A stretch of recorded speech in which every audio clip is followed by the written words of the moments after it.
Bapa, dalam nama Yesus kami mengucap syukur buat hari ini Tuhan, Engkau yang mengumpulkan kami di tempat ini dengan tubuh yang tidak kurang suatu apapun.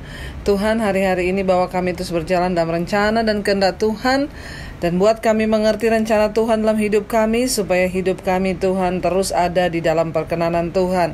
Urapi hamba-Mu yang tidak ada apa-apanya Tuhan, sampaikan isi hati-Mu bagi setiap kami, dan kami percaya satu hal, firman Tuhan sanggup mengubah hidup kami. Hanya dalam satu nama Tuhan kami Yesus Kristus kami berdoa dan bersyukur. Terima kasih Bapa, dalam nama Yesus, haleluya, amin. Iya, shalom saudara yang terkasih. Kembali kita berjumpa lagi di tempat ini, dan saya percaya bahwa saudara semuanya dalam keadaan yang sehat, baik, dan luar biasa.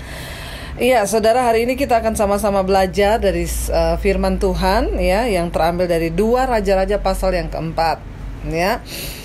2 Raja-Raja pasal yang keempat kita akan belajar sama-sama, karena saya percaya banget bahwa setiap firman Tuhan, setiap kisah yang tertulis, ada orang yang berkata begini saudara, firman Tuhan itu, Alkitab itu kita cukup baca aja yang dalam perjanjian baru, yang perjanjian lama itu nggak penting ya. Tapi saya mau bilang hari ini kita penting membaca perjanjian lama. Kenapa saudara? Karena ada banyak kisah, ada banyak firman Tuhan di sana yang dicatat, yang bisa membawa atau memberikan kepada kita pemahaman, pembelajaran, dan ada banyak hikmat yang bisa kita dapat dari sana.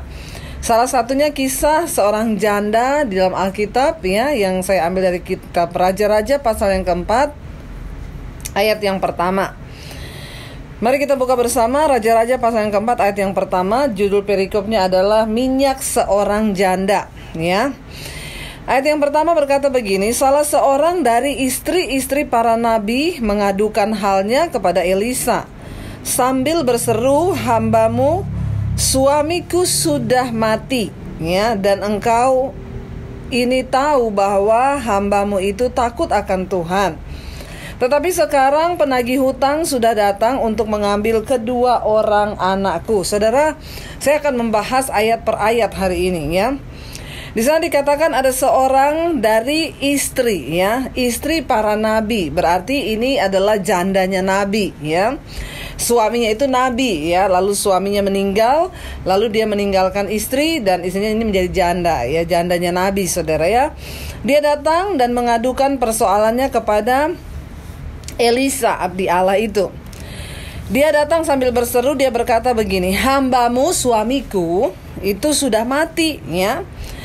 Dan engkau ini tahu, dia bilang kepada Elisa, dan engkau tahu bahwa suamiku itu hidup takut akan Tuhan ya. Kami ini hidup takut akan Tuhan, yang namanya juga nabi saudara ya, hidup takut akan Tuhan. Tetapi sekarang penagih hutang sudah datang untuk mengambil kedua orang anakku menjadi budak. Nah saudara ya, kalau kita melihat dari cerita ini, yang pertama ya, mungkin saudara bertanya, ini istri nabi loh, istri hamba Tuhan ya. Kalau zaman sekarang itu istri pendeta ya. Dia datang menemui Elisa abdi Allah, dia bilang suami saya sudah mati dan dia meninggalkan hutang. Pada zaman dulu saudara ya, nabi itu juga adalah wakil Allah di dunia ini, yang menyampaikan banyak suara kenabian. Tapi ada satu yang ironis yang kita bisa dapat pelajaran dari hari ini, yaitu kok bisa ya istri nabi, istri hamba Tuhan itu suaminya mati, lalu dia meninggalkan utang untuk istrinya. Kalau orang lain, kalau pendeta sekarang mungkin mati meninggalkan warisan buat istrinya ya, tapi pada zaman dulu ini nabi mati meninggalkan warisan juga, tapi warisan utang ya. Kalau warisan rumah, warisan mobil, warisan deposit enak saudara. Tapi nabi ini meninggalkan hutang, warisan hutang bagi istri dan anak-anaknya. Salah satu poin yang pertama yang saya dapat dari kisah ini adalah, ternyata di dunia ini enggak jemaat, enggak pendeta, enggak hamba Tuhan, enggak siapapun, semua bisa mengalami yang namanya mengalami persoalan dan masalah ya. Saudara, inilah dunia ya. Kalau ada jemaat yang telepon saya, ibu saya banyak masalah bu ya, hidup saya itu banyak masalah. Saya bilang ya inilah hidup ya, karena kita ada di dunia memang banyak masalah ya. Kalau nggak ada masalah namanya bukan di dunia, bukan hidup saudara ya. Kalau orang mau hidup yang tanpa masalah itu ya namanya bukan hidup. Tempat terbaik itu di kuburan kalau nggak pengen ada masalah ya. Tapi kan kita semua masih ada di dunia, Tuhan izinkan. Yang pertama, sadarilah bahwa semua orang bisa terkena yang namanya masalah. Yang kedua, saudara, di situ ya janda Nabi ini berkata kepada Elisa ya, dan penagih hutang sudah datang untuk mengambil 2 orang anakku menjadi budak. Saudara, ternyata juga debt collector itu dari zaman perjanjian lama sudah ada ya. Dia datang untuk menagih hutang nih, saudara. Dan yang luar biasanya di sini dia bilang mereka datang bukan untuk meminta uang ya, bukan untuk meminta, dia datang untuk menagih hutangnya, enggak. Ya, nah janda ini berkata dia datang, penagih hutang itu sudah datang ke rumahku, menuju ke rumahku untuk mengambil 2 orang anakku menjadi budak. Saudara, berarti secara nalar kita pikir yang pertama berarti utangnya mereka ini cukup banyak, saudara ya. Utangnya banyak, itu yang kedua ya. Bukan cuma hutangnya banyak ya, dan yang ketiga mereka ini hutang berarti sudah lama, saudara ya. Artinya apa? Penagih hutang itu sudah datang berkali-kali minta uang atau cicilan ya, tapi Nabi ini dan istrinya nggak bisa. Jadi sampai dia datang kepada Elisa, dia bilang mereka datang mau ambil 2 orang anakku untuk jadi budak. Nah zaman itu kalau orang nggak bisa bayar utang, maka ya mungkin dia menjaminkan kedua anaknya, atau ya cuma itu harta yang dia punya. Makanya penagih utang itu berkata, ya udah kalau lu nggak bisa bayar ya saya kasih tempo ya kamu ya, mungkin gitu ya. Saya kasih tempo minggu depan, kalau kamu nggak bisa bayar lagi, saya akan datang ke rumahmu dan oke, saya ambil 2 orang anakmu untuk jadi budak. Ya gitu aja lah, sama-sama enak karena memang kamu udah gak bisa bayar. Karena pada zaman dulu untuk membeli budak itu mahal, saudara. Jadi menurut pendapat saya, mereka itu utangnya sudah lama, jumlahnya banyak, sampai anaknya 2 mau diambil, yang ketiga ya itu cukup banyak jumlahnya, saudara ya. Jadi dan nggak bisa bayar ya, makanya penagih utang datang mau ngambil 2 orang anaknya menjadi budak, saudara. Saudara bisa bayangkan, ibu ini yang dia punya mungkin yang disisakan ya, dia dalam hutang, berarti dia ini nabi miskin, saudara ya. Seorang orang hamba Tuhan yang hidupnya miskin. Jadi ya cuma yang dia punya itu ya hartanya adalah anak-anaknya. Nah sekarang kalau anaknya diambil, apalagi yang dia punya ya. Coba kalau kita bayangkan, saudara, berat kasus ini ya, sangat berat ya.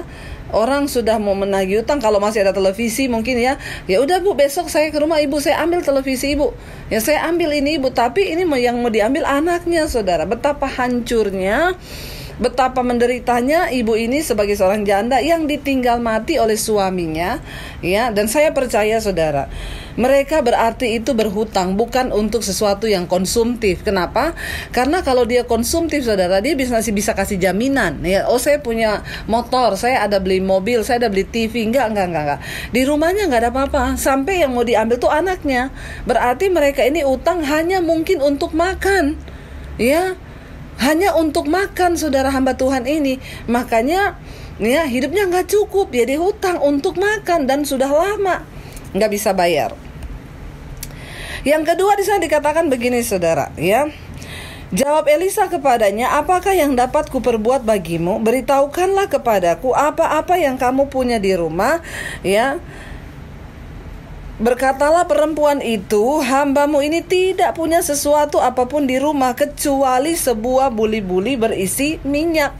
Saudara, ketika Elisa bertanya kepada ibu janda ini, ya mungkin saudara, saya juga kalau ada orang datang mungkin berkata, bu saya itu banyak utang bu, apa yang bisa dijual bu ya, ada nggak barang yang ibu bisa jual dulu lah untuk bisa bayar utang gitu ya. Nah ibu ini ditanya sama Elisa sama juga ya, ibu apa yang ibu punya di rumah ya, mungkin bisa jual dulu ya. Tapi dia jawab, saya nggak punya apa-apa, yang saya punya cuma buli-buli berisi minyak. Saudara bayangkan, dia tidak punya apa-apa ya. Makanya tadi saya bilang berarti janda ini dan suaminya hamba Tuhan itu hidup bukan hidup yang bermewah-mewah. Mereka hutang bukan untuk yang konsumtif. Kenapa? Karena hari-hari ini banyak orang masuk dalam jebakan pencobaan keuangan. Mereka masuk dalam persoalan keuangan. Kenapa? Karena konsumtif ya, hidupnya buat mewah-mewah, buat beli. Ya sekarang ini saudara, dengan adanya dunia sekarang, apalagi dengan adanya media sosial, orang itu berlomba-lomba semakin mau terlihat mewah ya. Ntar pamer saudara ya, liburan kemana, yang lihat juga itu loh ya, tetangga kita tuh kemarin tuh liburan loh ke Australia loh, ke Swiss, kemana, ya kita juga harus pergi dong. Suaminya bilang nggak ada duit, ya utang lah. Ya utang bank atau apa, pakai kredit card. Bahaya saudara ya. Jangan pernah bermain-main dengan uang. Kenapa? Karena uang itu bisa menimbulkan banyak masalah dalam kehidupan kita. Kemarin juga saya ada orang yang datang, Bu, bantu saya Bu, kenapa ini saya ada masalah Bu dengan kredit card Bu. Ya memang dulu saya sih konsumtif Bu, saya pakai untuk gini-gini, lalu ya saya udah nggak bisa Bu, ya mau lunasi lagi ya kredit cardnya, karena memang dulu saya buat beli baju, buat seneng-seneng ya. Lalu dia tanya kepada saya, gimana Bu cara saya bisa nutup kredit cardnya? Saya bilang, ibu hubungi bank ya, karena saya bukan petugas bank. Kenapa saudara? Ya karena dia pakai utang itu untuk berfoya-foya. Ya di sini saudara, jangan saudara mendengarkan program ini lalu saudara mulai bilang gini, ya udah ya, itu ya firman Tuhan yang Bu Devi sampaikan itu janda yang diberkati Tuhan, ya utangnya itu dilunasi sama Tuhan karena dia datang ke pendeta. Lalu saudara bilang, saya juga harus seperti itu. Lihat dulu, Anda berhutang itu untuk apa? Kalau saudara berhutang untuk sesuatu yang memang untuk kebutuhan pokok hidupmu, it's okay lah, ya Tuhan pasti tolong. Tapi kalau saudara berhutang untuk sesuatu yang demi memuaskan hawa nafsumu, maka yang Anda harus lakukan adalah bertobat, ya bertobat dan selesaikan. Ya dengan cara Tuhan, minta Tuhan untuk ya memberkati hidupmu dan prioritaskan. Kenapa saudara? Karena hari-hari ini banyak orang, waktu dia diberkati dia lupa Tuhan, dia konsumtif, dia pakai semuanya, bahkan yang bukan uangnya dia juga dipakai. Akhirnya setelah dia jatuh dalam masalah keuangan, dia cari pendeta, suruh berdoa bagaimana menyelesaikan ininya. Kan Tuhan sanggup. Wong di Alkitab aja Tuhan memberkati janda yang miskin. Maaf saudara ya, maaf ya, Tuhan itu tidak bisa direkayasa. Tapi apakah Tuhan sanggup? Tuhan sanggup. Tapi ketika engkau menyadari bahwa persoalanmu terjadi karena kesalahan dan dosamu, maka yang pertama kali harus engkau lakukan adalah bertobat, minta pengampunan Tuhan, lalu ya berserah bagaimana Tuhan menetapkan ya supaya engkau diberkati. Dan kalau ada berkat, ya nomor satu dahulukan bayar utang dulu ya. Lalu janda ini bilang, saya nggak punya apa-apa di rumah saya. Saudara bisa bayangkan, tidak punya apa-apa. Berarti memang dia itu berhutang untuk makan dia dan anak-anaknya dan juga suaminya. Dan mungkin karena itu suaminya sakit-sakitan, akhirnya dia meninggal saudara. Nah hidup ini saudara jangan mencobai ya. Ada persoalan bisa terjadi dalam kehidupan kita itu karena 3 hal. Ada orang yang menderita memang karena kesalahan dan kebodohannya sendiri ya. Ya kayak begitu, konsumtif, belarang, belanja-belanja, liburan ke luar negeri padahal uang utangan. Ya itu karena apa? Terlalu banyak gaya. Ingat hukum fisika bilang gaya itu ya tekanan itu berbanding lurus dengan gaya. Artinya apa? Semakin banyak gaya hidupmu maka semakin banyak pula tekananmu. Jadi gak usah banyak gaya, biasa aja hidup ini. Amin. Ya. Lalu yang kedua, kenapa orang menderita? Ya karena kesalahan orang lain. Misalnya ya kita dirugikan, kita ditipu sama orang, lalu uang kita dibawa lari, ya itu kita menderita karena orang lain yang bersalah. Tapi pasti ada hikmah di balik semuanya itu. Lalu ada yang ketiga, kenapa kita mengalami pencobaan? Ya karena seizin Tuhan ya. Kita sudah berusaha, udah hati-hati, tapi kok ya masih mengalami ya yang namanya persoalan dan malapetaka karena Tuhan izinkan. Tapi semua itu ada maksud Tuhan. Di balik semua itu kita tahu Tuhan terus bekerja untuk mendatangkan kebaikan. Elisa bertanya, ibu apa yang ada di rumah ibu? Mungkin dia jual dulu aja lah Bu kalau ibu punya sesuatu. Tapi janda ini bilang, saya nggak punya apa-apa. Saya udah nggak punya apa-apa. Yang saya punya hanya buli-buli yang berisi minyak. Lalu jawab Elisa kepadanya, apakah yang dapat kuperbuat bagimu? Beritahukanlah kepadaku apa yang kau punya di rumah. Berkatalah perempuan itu, hambamu ini tidak punya sesuatu apapun di rumah kecuali sebuah buli-buli berisi minyak ya. Lalu berkatalah Elisa, pergilah mintalah bejana-bejana dari luar ya. Mintalah bejana-bejana dari luar daripada segala tetanggamu, bejana-bejana kosong, tetapi jangan terlalu sedikit. Saudara, kita bisa mengambil satu hal yang positif dari janda ini. Ya mungkin memang karena dia anak Tuhan, dia istri hamba Tuhan. Jadi satu, ketika dia mengalami masalah, dia gak cari orang lain, tapi dia cari Tuhan ya. Dia cari Tuhan, lalu Tuhan lewat hamba Tuhan menuntun jalannya dia saudara. Jangan pernah cari jalan keluar dengan cara kita sendiri, tapi andalkanlah Tuhan, maka Tuhan akan menuntun engkau untuk menemukan ya kemana engkau akan mencari pertolongan itu. Lalu di sana dikatakan ya, ayat yang ketiga dia bilang, Elisa bilang, pergilah ke tetangga-tetanggamu ya, pinjam bejana-bejana dari tetanggamu, ya. Lalu jangan terlalu sedikit, ya. Elisa bilang begitu. Nah, janda ini saudara, saya yakin dia tuh mungkin nggak ngerti apa yang Elisa ngomong, ya. Dia nggak banyak tanya, ya. Dia nggak protes, ya. Kenapa harus ambil bejana-bejana? Loh, mau apa? Dia nggak tanya gitu, saudara, ya. Ketika Elisa suruh dia melakukan sesuatu, maka dengan ketaatannya dia melakukan apa yang hamba Tuhan suruh. Saudara ingat ya, ketika engkau menghadapi masalah, engkau cari Tuhan nomor satu. Yang kedua, engkau mungkin cari hamba Tuhan, ya. Banyak yang masuk ke telepon saya yang bertanya, ibu saya harus bagaimana, ibu saya harus bagaimana. Saudara, kalau Tuhan berbicara lewat hamba Tuhan menuntun saudara, ikuti saja tanpa banyak protes, ya. Kalau ada pendeta yang bilang, ya udah bu, ya saya sudah capek bu berdoa buat suami, dia nggak berubah-berubah, terus saya harus apa? Ibu tetap berdoa, berpuasa buat suami, ya, supaya suami bertobat. Lakukan aja, walaupun susah, nggak usah banyak protes. Tapi kan suami saya tuh gini, tapi kan gini-gini. Wah saudara, ya, perhatikan janda ini. Ketika Elisa bilang kamu pergi, ya, ketaatan itu tidak bisa digantikan oleh apapun, saudara. Karena ingat, saya selalu berkata begini, kasih Tuhan itu tidak bersyarat, tapi berkat Tuhan itu bersyarat. Ketika engkau ingin mengalami janji Tuhan, berkat Tuhan, maka itu ada syaratnya. Karena itu Alkitab berkata, jika kebenaran menjadi barisan depanmu, maka kemuliaan Tuhan akan mengikuti engkau. Perhatikan baik-baik. Yang pertama, janda ini, istri hamba Tuhan ini, dia punya utang, tapi dia berhutang bukan untuk hal-hal yang konsumtif, untuk dia menikmati dalam kedagingan. Janda ini tidak berhutang untuk sesuatu yang konsumtif, tetapi dia berhutang hanya untuk kebutuhan makan, untuk bertahan hidup. Perhatikan baik-baik, ya. Dan Tuhan itu membela, ya, sesuatu yang sifatnya benar, ya.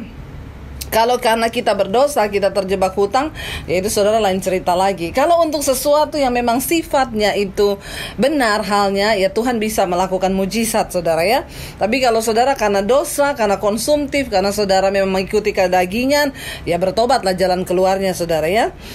Lalu janda itu, ayat yang keempat, setelah Elisa itu berkata, ya pergi pinjam ke tetanggamu bejana-bejana kosong, tapi jangan terlalu sedikit.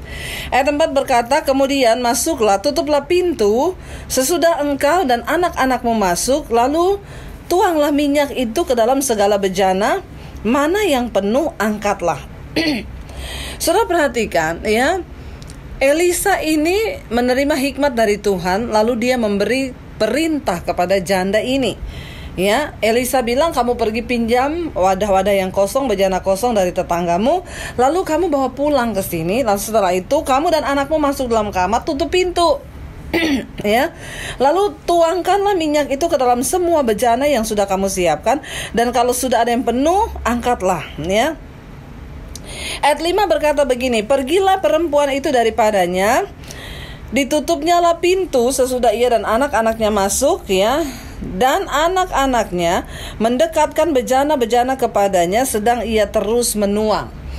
Saudara, di sini tidak ada dikatakan di sini yang berkata bahwa tetapi perempuan itu bertanya pada Elisa, tetapi perempuan itu berkata kepada Elisa, saya tuh nggak pernah loh pinjam-pinjam apa-apa sama tetangga, ya masa saya disuruh begini, ini mau apa sih, mau buat apa sih? Emang bisa dengan cara begitu, saudara? Kalau engkau melihat mujizat dari Tuhan, taat saja kepada perkataan Tuhan.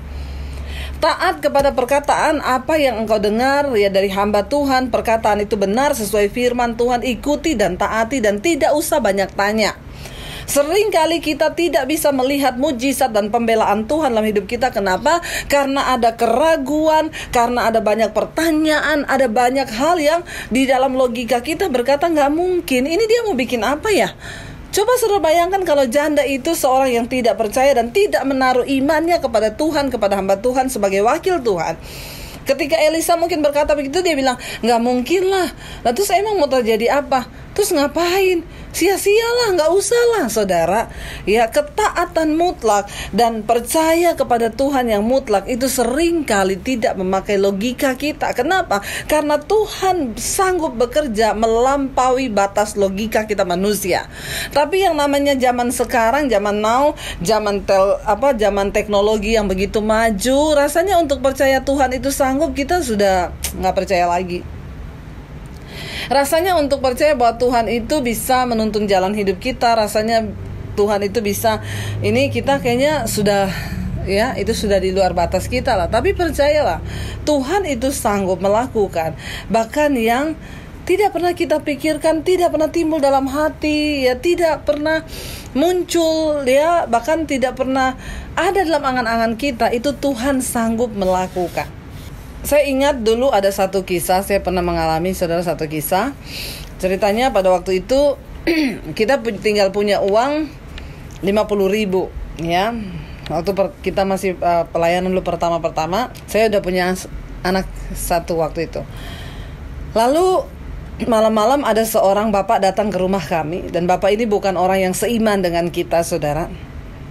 Lalu dia datang malam-malam jam 10 malam, dia ketok pintu rumah. Kita udah mau tidur, ada orang ketok-ketok pintu. Lalu suami saya buka pintunya.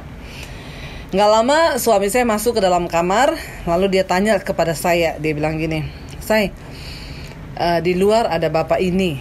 "Iya, kenapa?" "Dia mau pinjam uang, katanya anaknya sakit." Ya. Saya tanya, "Pinjamnya berapa?" "Pinjamnya 50.000. Ya kita kan tinggal punya uang 50.000. "Iya, tapi dia anaknya sakit, udah demam tinggi." Ya, perhatikan saudara.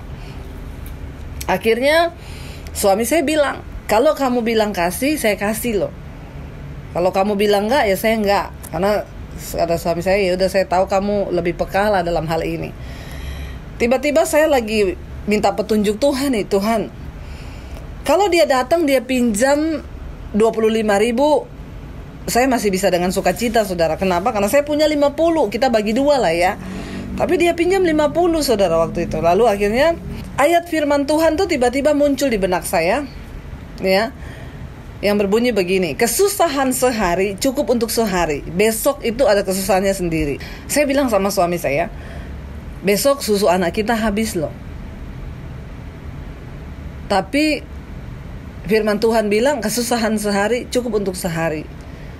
Ya udah, dia lebih membutuhkan karena anaknya sakit, demam tinggi. Dia harus bawa malam ini ke klinik. Ya udah, kasih buat dia aja, ya. Tapi bukan berarti saudara pakai ayat itu ketika saudara dapat uang banyak baru terima gaji itu saudara pergi ke mall, saudara belanja-belanja itu saudara bilang kesusahan sehari cukup untuk sehari. Bertobat. Bukan itu maksudnya, ya. Lalu ya udah, ya. Agak berat hati saudara, tapi itulah yang namanya korban, ya. Kalau kita masih bisa memberi dengan sukacita, itu namanya belum korban. Yang namanya berkorban itu ada sesuatu yang tersembelih. Kita tinggal punya uang itu disuruh kasih itu tuh sakit banget. Sakitnya itu sampai sini, saudara, ya. Lalu akhirnya ya sudah, kita cuma belajar taat, saudara. Besok pagi anak nggak ada susu, saya bilang nggak apa-apa lah, masih bisa minum teh, ya. Lalu udah besok benar, ya udah anak saya kasih minum teh. Lalu sore harinya suami saya mau pelayanan, ya. Saya bilang sama suami saya, daripada saya hanya di rumah, saya ikut kamu dong, ya, pelayanan. Ya, dengerin khotbah lah, ada pendeta khotbah, saya dapat kekuatan lah, ikut aja yuk. Ikut, saudara. Saya ikut suami saya. Sampai di tempat pelayanan itu, saya duduk, saudara. Waktu saya duduk, tiba-tiba ada seorang bapak tuh masuk, ya. Saya tahu bapak ini orang kaya. Tiba-tiba ada suara di hati saya yang berkata begini, "Nanti bapak itu akan memberkati kamu." Saya tengking, saudara, dalam nama Yesus. Dasar mata duitan, bertobat, ya. Saya tengking diri saya sendiri, kenapa saya nggak mau, ya. Kita jangan pernah mengharapkan dan mengandalkan manusia. Kenapa? Karena Alkitab bilang manusia itu mengecewakan. Jangan karena lihat orang kaya terus saudara menaruh harapan. Enggak saudara, ya. Berharap pada manusia pasti kecewa. Sampai ketika saya dengar suara itu di hati saya waktu bapak itu masuk, suara itu bilang, "Nanti bapak ini akan memberkati kamu." Saya tolak loh, dalam nama Yesus. "Tuhan, jagai hati saya. Memang saya sekarang gak ada duit, tapi saya gak mau, Tuhan. Kalau iblis itu memanfaatkan saya dan melihat orang kaya, terus saya pikir saya dapat duit dari dia." Awas loh saudara, ya. Kita harus bisa membedakan dan bisa menjaga kemurnian. Kenapa? Karena mujizat Tuhan tuh gak usah direkayasa. Saya cuma berdoa, saya berusaha jaga hati dalam nama Yesus. Tuhan ampuni saya kalau saya mengandalkan manusia, tapi enggak, dalam nama Yesus enggak, gitu, ya. Akhirnya selesai acara ibadah, sudah selesai semuanya, ya. Sudah pulang, saudara. Dan Saya melihat tidak terjadi apa-apa. Bapak ini juga tidak mendatangi saya, dia juga nggak ngomong. Waktu sudah di pintu keluar, saya akhirnya salaman ketemu di pintu keluar, udah mau pulang. Iya shalom Pak, kita mau pulang. Waktu dia pegang tangan saya, tiba-tiba dia bilang begini, sebentar ya, Tuhan suruh saya memberkati kalian. Saya langsung saudara di hati itu, aduh, deg gitu di hati saya ya. Aduh, apa benar ini suara tadi yang saya dengar? Akhirnya dia bilang, tunggu sebentar. Duduk sini dulu. Ya, lalu saya dan suami duduk. Lalu dia bilang, dia adalah seorang pengusaha tapi juga dia orang yang cinta Tuhan. Lalu dia berdoa buat kami berdua. Saya pikir, oh berkatnya doa, terima kasih Tuhan. Dia berdoa buat kami, Tuhan hamba berdoa juga buat hambamu, ya buat Bu Debbie dan juga Pak Daniel, berkati kehidupan mereka. Saya pikir, oh udah berkatnya doa, haleluya, puji Tuhan saudara ya. Doa itu juga berkat, bukan cuma duit itu berkat, doa itu juga berkat. Begitu udah mau habis doa, saya mau pulang, dia bilang sebentar. Lalu dia buka dompetnya, dia bilang, Tuhan suruh saya menyerahkan kepada kalian semua yang ada di dompet saya. Terus saya bilang, wah. Terus saya bilang, kok bisa Pak? Iya saya nggak tahu. Ini. Dia bilang, ini dorongan dari Tuhan ya. Saya harus ini, Tuhan yang suruh ini. Jangan terima kasih sama saya, berterima kasih sama Tuhan ya. Ini saya nggak pernah kayak gini nih, Tuhan suruh. Saya ingat saudara, waktu itu dia memberikan kepada kami sejumlah uang 750.000. Padahal uang ya yang kami beri tadi malam sama Bapak itu 50.000 ya. Dia kasih kami 750.000. Ini ya semua loh ya. Saya mau taat sama Tuhan. Ini semua yang saya punya, Tuhan suruh saya memberkati kalian. Ya udah, karena dia bilang begitu, saya terima kasih sama Tuhan, jangan sama saya. Iya, saya bilang puji Tuhan, haleluya gitu ya. Lalu kami mau pulang saudara. Waktu mau pulang tiba-tiba dia mengejar saya lagi. Bu, sebentar Bu, dia bilang, ada nomor account nggak di BCA? Saya bilang, oh iya ada Pak. Berapa Bu? Saya nggak hafal. Ya nggak hafal saudara ya. Yaudah kalau gitu besok ya Ibu tolong pagi-pagi SMS saya ya nomor accountnya di BCA. Oh iya Pak. Ya Tuhan suruh ini. Saya nggak tahu, dia bilang Tuhan suruh. Terima kasih sama Tuhan ya. Terima kasih sama Tuhan. Akhirnya saya pulang ya. Besok pagi jam 8 saudara. Jangan jam 5 pagi, terlalu semangat Anda ya. Jam 8 pagi saya SMS, shalom Pak, ini nomor rekening yang Bapak tanya semalam ya. Udah gitu aja, jangan ditanya lagi jam berapa kira-kira Bapak transfer, berapa jumlahnya. Itu mata duitan namanya, bertobat ya. Kalau berkat itu dari Tuhan, tidak perlu direkayasa saudara, karena Tuhan tuh sanggup. Ya udah, saya habis itu saya udah nggak kepikiran. Ya, akhirnya jam 10 lebih dia SMS saya, dia bilang, Bu, ada di mana sekarang sama suami? Saya bilang, oh kita lagi ada di rumah. Kenapa Pak? Bisa nggak ke bank ini sekarang? Ke bank BCA. Udah saya datang di sini ya. Iya saya datang. Saya ingat banget saudara, waktu itu dia pegang amplop coklat. Lalu dia bilang sama kami berdua gini, Tuhan itu sangat mengasihi kalian berdua. Ya, Bapak dan Ibu itu dikasihi Tuhan. Kenapa? Saya tuh dikejar-kejar Tuhan, dia bilang. Saya disuruh sama Tuhan. Dia bilang, Bapak dan Ibu itu sangat dikasihi Tuhan, ya. Kenapa? Saya dikejar-kejar sama Tuhan, disuruh sama Tuhan untuk memberkati Bapak sama Ibu. Saya juga nggak tahu, ya kenapa begini gitu ya. Tapi saya cuma mau taat. Oh, dia bilang, Ibu Bapak berterima kasih sama Tuhan. Ya, ini ada uang 10 juta. Tuhan suruh saya memberkati Bapak dan Ibu. Dan berterima kasih sama Tuhan, bukan sama saya, karena ini berkat dari Tuhan. Saudara, saya pulang dan dari tempat itu, setelah ketemu Bapak itu, saya menangis di rumah. Saya bilang, Tuhan, ya apa yang Tuhan buat itu terlalu ajaib buat kami. Apa yang tidak kita pikirkan, yang tidak pernah kita bayangkan. Saya malam itu menolong orang itu, tidak ada pamrih apa-apa. Saya gak bilang, Tuhan Engkau ganti berlipat kali ganda. Gak ada saudara. Saya cuma bilang ke suami saya, dia orang yang tidak seiman dengan kita. Pertama, kenapa? Dia datang kepada kita, itu sudah satu bukti bahwa dia percaya kepada kita. Dia tahu saya pendeta, dia tahu suami saya pelayan Tuhan. Dia orang yang berjualan di dekat gereja. Ya, dan di gereja itu dia tahu ada begitu banyak orang kaya yang lebih kaya dari kami. Dia kenal banyak orang yang naik mobil mewah. Dia kenal banyak orang gereja karena warungnya itu di samping gereja. Dan dia bukan orang yang percaya pada Yesus. Saya bilang sama suami saya semalam, saya bilang, kenapa kita harus menolong dia? Yang pertama, karena dia bukan orang Kristen. Dia sudah menaruh harap iman kepada kita hamba Tuhan. Itu sudah sebuah anugerah, kepercayaan yang bukan hal yang biasa, saudara. Kalau orang masih bisa minta tolong kepada saudara, itu anugerah. Tapi kalau orang sudah tidak bisa minta tolong kepada saudara, saudara harus bertanya. Mungkin sudah ada tanduknya kali, udah kayak iblis model kita sampai orang udah gak bisa minta tolong. Tapi kalau masih ada orang yang datang dan meminta tolong, itu anugerah Tuhan, saudara. Nah, saya bilang sama suami saya, yang pertama dia gak kenal Yesus.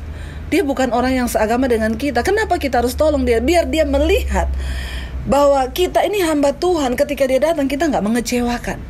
Yang kedua, saya bilang, itu anugerah ketika orang masih datang minta tolong kepada kita.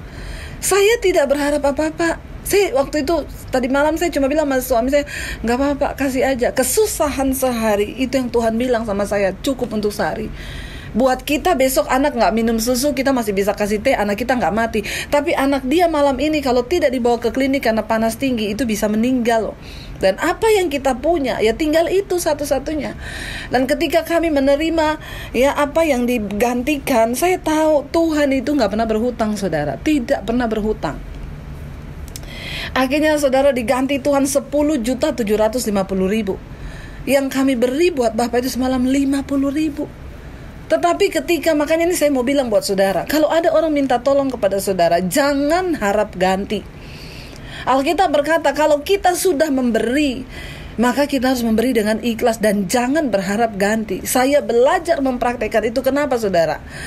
Karena Alkitab bilang, ya iya, kalau kamu sudah memberi, jangan kamu harapkan ganti. Kenapa? Engkau kehilangan upah dalam kekekalan. Makanya kalau kita memberi, berilah sesuai dengan takaran dan kemampuan kita. Misalnya ada orang datang kepada saudara, ya, saya pernah, saudara, ada orang datang kepada saya, dia bilang, Bu, saya boleh nggak pinjam uang? Berapa? Ya, 2 juta. Ya, tetapi ketika saya berdoa, ya, saya kayaknya kok, ya, gimana, saya bilang sama dia, saya nggak bisa kasih 2 juta, tapi saya bisa kasih 500.000, tapi nggak usah ganti, saya kasih aja. Ya saudara, saya sudah plong hati saya nggak perlu lagi menagih-nagih orang, saya nggak perlu bikin status di Facebook. Orang Kristen sekarang banyak bikin status di Facebook, balikin utang lu, nggak bayar utang, saudara berdosa loh. Ya, karena itu mending kamu nggak usah pinjemin orang daripada engkau pinjemin tapi engkau mempermalukan orang itu, saudara. Engkau kehilangan upah dalam kekekalan. Saya nggak pernah berharap ganti, saudara. Tapi apa yang Tuhan buat sungguh di luar dugaan kami, saudara. Ketika kita taat pada firman Tuhan, ya, maka Tuhan itu udah berkata, ya, dia nggak pernah berhutang kepada orang yang taat kepada dia. Perempuan ini taat. Ketika disuruh oleh Tuhan, lakukan ini, dia nggak banyak pertanyaan, dia lakukan. Alkitab berkata di sana, dia pergi, dia dan anak-anaknya, ya. Lalu ditutupnya pintu. Sesudah itu anaknya menuangkan minyak itu satu persatu, ya, ke dalam buli-buli itu. Dan ketika bejana-bejana itu sudah penuh, Alkitab berkata, maka berkatalah perempuan itu kepada anaknya, dekatkanlah kepadaku sebuah bejana lagi. Tetapi jawab anaknya kepada ibunya, tidak ada lagi bejana. Lalu berhentilah minyak itu mengalir. Saudara, kita gak perlu tanya bagaimana Tuhan melakukan. Kita gak perlu tanya apa yang bisa. Saudara, ketika engkau mengikut Tuhan, engkau harus percaya bahwa Tuhan itu adalah Tuhan yang masih sanggup bekerja dengan cara yang supranatural. Kenapa seringkali kita gak bisa lihat mujizat? Karena engkau terlalu membatasi Tuhan dengan cara berpikirmu. Engkau gak bisa tahu dari mana Tuhan. Tapi ikut Tuhan itu, saudara, jangan berharap-harap kayak apa. Maksudnya saya tadi malam sudah pinjemin uang orang loh, mesti besok Tuhan ganti. Jangan, ya. Ikut Tuhan itu lurus-lurus aja. Ikut Tuhan itu tidak perlu banyak rekayasa. Kenapa? Karena Tuhan gak perlu direkayasa. Mujizatnya tidak perlu direkayasa. Tetapi ketaatan itulah yang mendatangkan mujizat dalam hidup kita. Perempuan ini taat, lalu dituang minyaknya tidak habis-habis, terus mengalir, diisi ke tempat yang kosong, terus mengalir. Saudara, masihkah engkau percaya bahwa Tuhan sanggup melakukan mujizat yang seperti itu? Dia terlalu sanggup. Tidak ada perkara yang mustahil bagi Tuhan. Kenapa? Yesus sanggup melakukan segala perkara. Dan ketika engkau telah menaruh iman kepada Tuhan bahwa Dia Allah yang sanggup melakukan segala perkara, jangan sedikit pun ada keraguan di hatimu. Percayalah, yes, Tuhan sanggup melakukan. Karena itu aku mau buang segala hal-hal yang merintangi aku percaya. Bukankah iman itu adalah dasar dari segala sesuatu yang kita harapkan dan bukti dari segala sesuatu yang tidak kita lihat? Itu iman. Kita belum melihat, tapi kita percaya. Kita bersyukur bahwa Tuhan itu bisa menolong kita. Bahkan di saat-saat yang sudah kepepet, rasanya tidak ada jalan keluar, Dia Yesus yang terlalu sanggup. Kalau saya mau cerita kepada saudara bagaimana mujizat demi mujizat yang saya alami dalam hidup saya, itu saya sampai tercengang-cengang. Dan saudara, ada orang yang bilang, "Ibu, kenapa ibu itu hidupnya ya enak banget? Kayaknya ibu berdoa diberkati Tuhan." Karena saya mau belajar taat.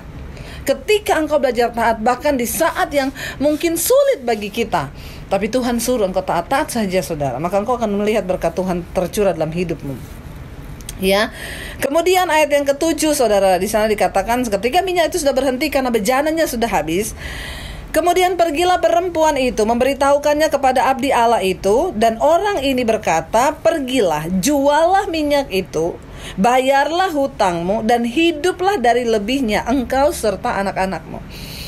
Ketika dia datang pada Elisa memberitahukan apa yang terjadi, Elisa bilang, "Pergi jual minyak." Saudara, orang yang diberkati Tuhan adalah orang yang mau berusaha. Ketika engkau tidak mau berusaha, ya mujizat itu terjadi bukan hanya begitu saja. Ada ketaatan, ada usaha di sana.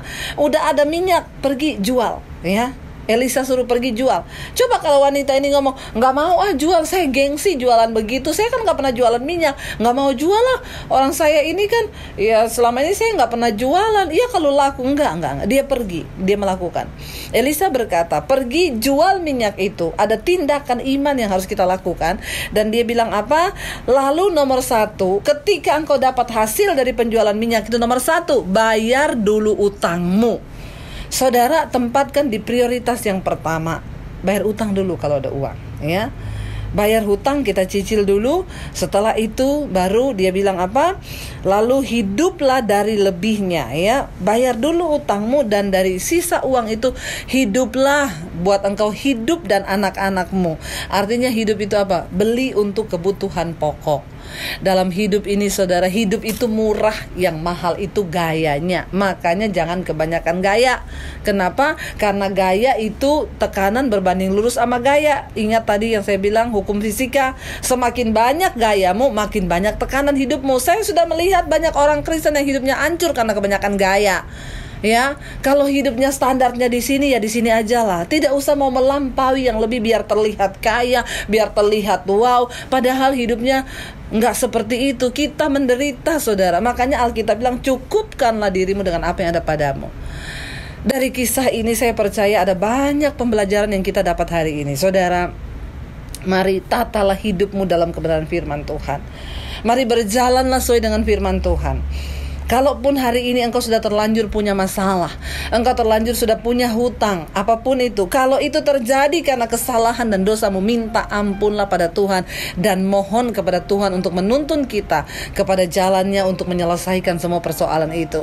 Kalau hari ini pun engkau berkata, "Saya itu tidak salah loh, Bu," ya, seperti janda ini, suami saya itu utang karena memang dia sakit-sakitan, dia gak bisa cari uang.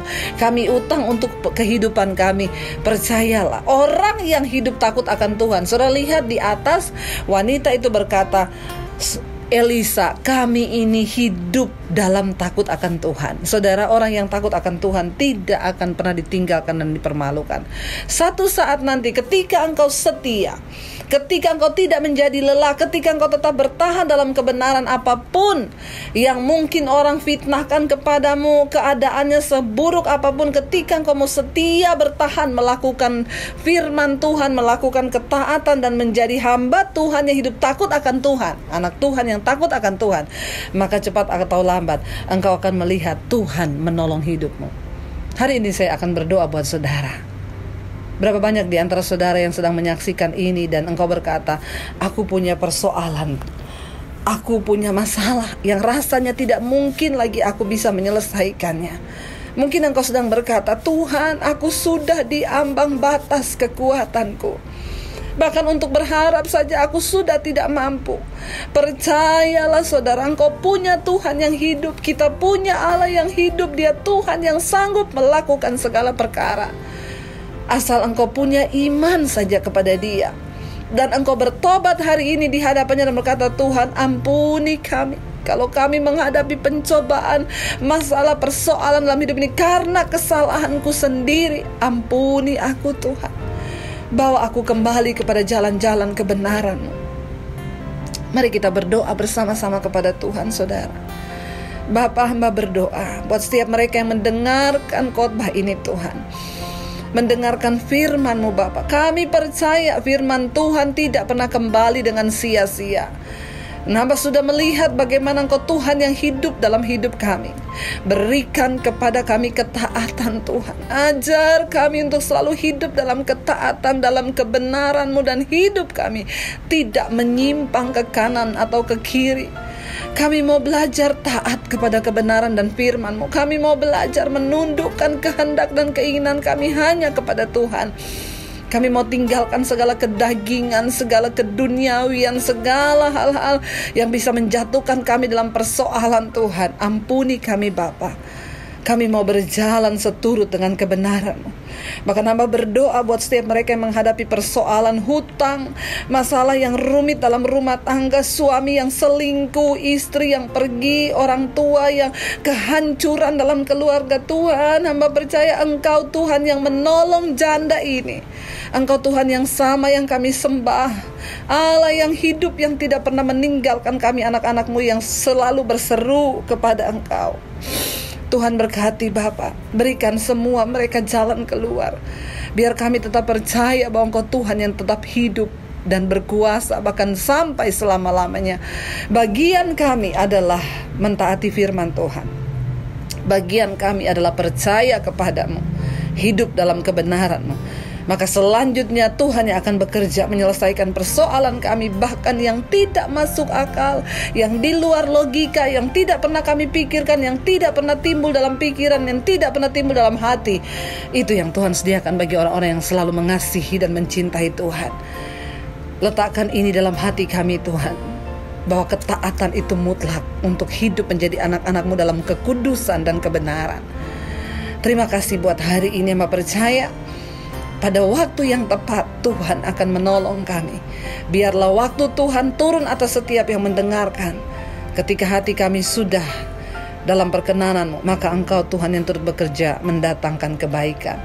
Terima kasih Bapa, terima kasih Tuhan. Di dalam nama Yesus kami berdoa dan bersyukur. Dalam nama Yesus, haleluya. Amin.